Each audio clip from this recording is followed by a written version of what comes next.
Exercice de pédagogie pour Édouard Philippe. Invité hier soir sur le plateau du 20h de TF1, le Premier ministre s'est livré à une tentative de séduction.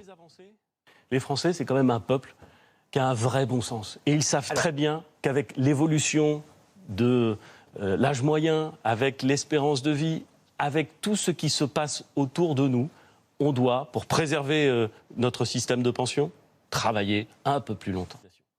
Ce matin, c'était au tour des membres du gouvernement d'assurer le service après-vente du Premier ministre.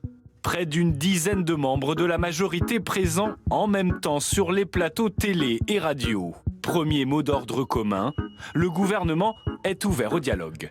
La négociation sociale est ouverte, le Premier ministre l'a dit. La porte du Premier ministre est ouverte, il souhaite dialoguer, il n'est pas du tout droit dans ses bottes comme on a pu le dire, au contraire. Même maintenant, nous continuons à écouter, c'est ça qui est très important. C'est que, encore une fois, nous ne sommes pas des dogmatiques. Donc il y a de la marge de discussion, il y a de la place pour le dialogue. C'est malin, Expliquer et tenter de convaincre, chacun y est allé de sa petite phrase, à commencer par Richard Ferrand.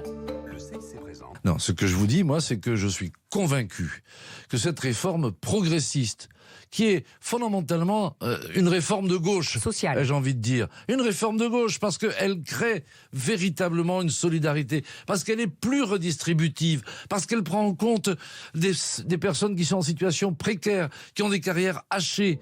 Du côté des enseignants, Jean-Michel Blanquer a lui aussi tenté de rassurer.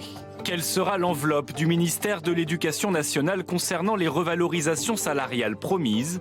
Le ministre apporte un premier élément de réponse. On avait évoqué une enveloppe de l'ordre de 400 à 500 millions par an.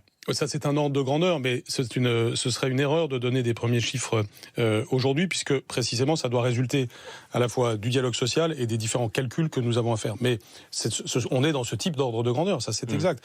Et si vous voulez, ça doit nous permettre, année après année, d'avoir des améliorations salariales qui permettront, de garantir les pensions, je l'ai dit, mais aussi d'avoir un niveau de rémunération de nos professeurs à tous les âges, c'est-à-dire aussi bien au début de carrière, en milieu de carrière qu'en fin de carrière.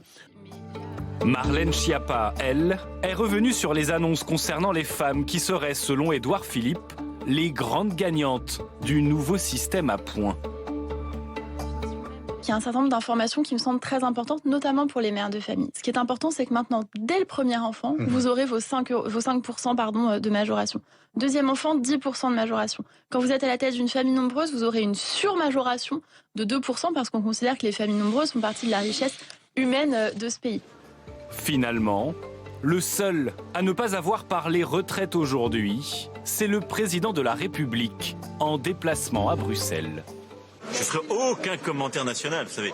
Il y a un président de la République qui défend les intérêts français, fait avancer notre agenda européen ici.